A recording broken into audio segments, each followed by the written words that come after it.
Halo Sobat Dewari, salam jas merah. Jangan sekali-kali melupakan sejarah.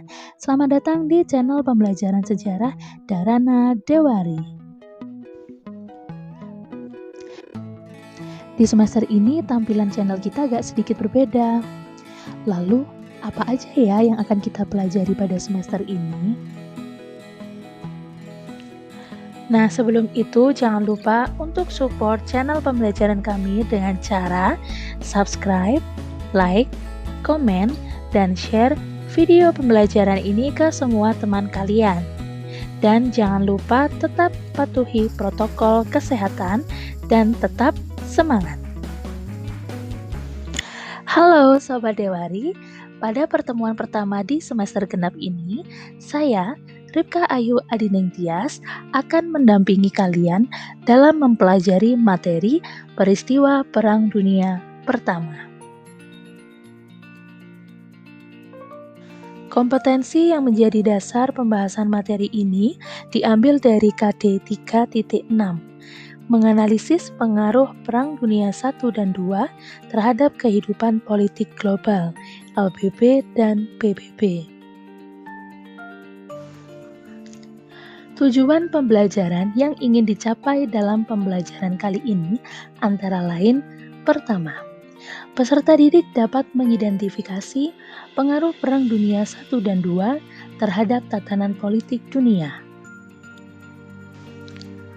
Yang kedua, peserta didik dapat membedakan peran organisasi dunia, LBB dan PBB, dalam kaitannya dengan Perang Dunia I dan II. Perang dunia merupakan istilah yang dipakai untuk menandai peristiwa bersejarah dalam kehidupan umat manusia. Bagaimana tidak, peristiwa ini menimbulkan kerugian dan ketakutan bagi masyarakat yang negaranya terlibat dalam perang. Pada tahun 1914 sampai 1918, terjadi peristiwa besar yang melibatkan sebagian besar negara di dunia dalam situasi yang menegangkan. Ya, peristiwa itu bernama Perang Dunia Pertama. Bagaimana peristiwa itu terjadi? Apa pengaruhnya bagi dunia? Dan apa yang bisa kita pelajari dari peristiwa penting ini? Perang dunia merupakan materi yang sangat kompleks. Jika kalian membaca materi yang ada di buku, detail peristiwanya sangat banyak, susah dipahami, dan membingungkan. Nah, untuk memudahkan kalian dalam belajar materi ini, coba kalian perhatikan peta konsep berikut.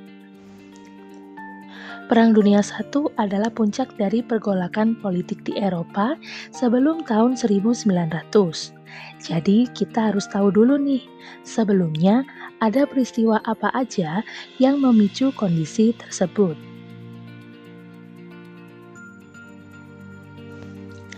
Yang pertama, adanya peristiwa gerakan nasionalisme yang dilakukan oleh beberapa bangsa di kawasan Eropa.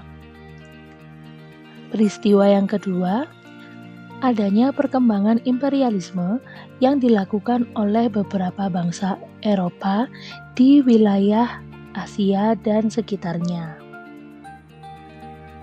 Yang ketiga, adanya politik mencari kawan yang bertujuan untuk melindungi eksistensi beberapa negara di kawasan Eropa.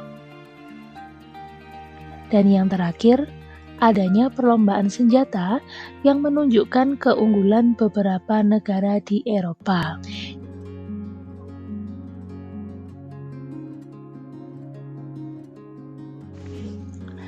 Selanjutnya, peta konsep yang menggambarkan proses terjadinya Perang Dunia I, mulai dari pemicu awalnya, yang terdiri dari peristiwa pertama, Sarajevo Incident, kedua, Perang Balkan I dan II, dan politik air hangat. Selanjutnya, wilayah perang yang terbagi dalam beberapa front. Yang pertama, front barat, kedua front timur, dan yang ketiga front selatan. Selanjutnya, ini subbab paling menarik dalam materi ini, yaitu strategi perang yang digunakan selama Perang Dunia I, terdiri dari Yang pertama, Perang Parit, kedua, Kapal Selam Tak Terbatas, dan yang ketiga, Rencana Slieven. Gerakan nasionalisme di Eropa terbagi menjadi dua, yaitu Panslavisme dan Panjermanisme. Mari kita lihat satu persatu. Yang pertama, Panslavisme. Tujuan gerakan ini antara lain: yang pertama, menyatukan bangsa Slav dalam satu kepemimpinan bangsa yang besar. Yang kedua, membebaskan diri dari pengaruh 3 kekaisaran besar yang ada di wilayah Balkan. Coba kalian perhatikan peta di samping. Wilayah tersebut merupakan daerah yang dikuasai oleh Kekaisaran Ottoman, Austria, dan Rusia. Yang menjadi target dalam gerakan ini adalah Kekaisaran Austria. Alasannya, Austria ingin menguasai potensi perekonomian di wilayah Barat Balkan. Potensi itu antara lain adanya sumber daya alam seperti batu bara, lalu adanya pasar perdagangan yang potensial, dan yang terakhir, mempunyai pantai yang strategis. Upaya yang dilakukan oleh bangsa Slav untuk melepaskan diri dari kekaisaran tersebut yaitu dengan mengadakan Kongres Slav di Praha tahun 1848. Isi dari kongres tersebut menuntut diakhirinya penindasan terhadap bangsa Slavia. Perlu kalian ketahui, Praha merupakan ibu kota kerajaan Bohemia yang merupakan bagian dari Kekaisaran Austria pada waktu itu. Namun, mulai tahun 1993 sampai sekarang, Praha kita kenal sebagai ibu kota negara Ceko. Coba kalian perhatikan peta berikut ini. Bangsa Slavia merujuk pada kelompok etnis dan bahasa yang tergolong di dalam keluarga Indo-Eropa yang menyebar di kawasan Eropa Tengah dan Timur.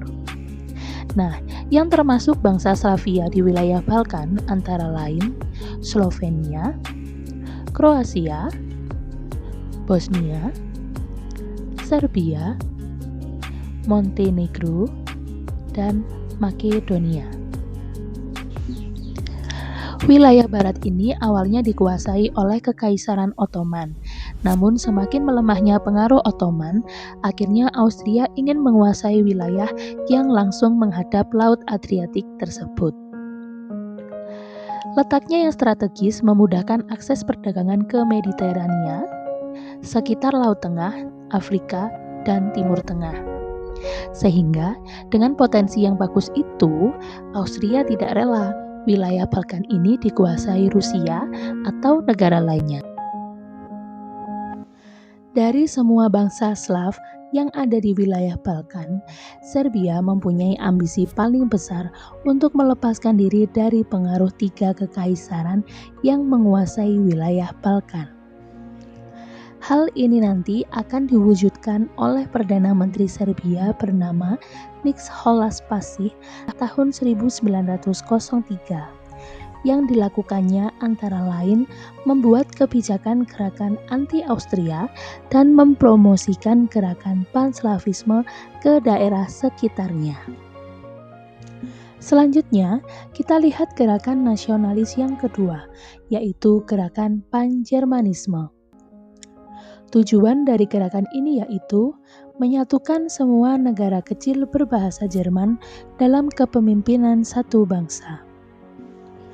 Yang menjadi target dalam gerakan ini adalah Kekaisaran Austria yang merupakan pemimpin dari Konfederasi Jerman tahun 1815.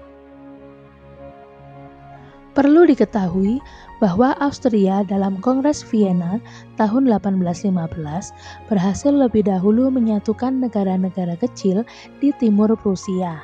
Sedangkan pada waktu itu Prusia juga ikut bergabung dalam konfederasi ini.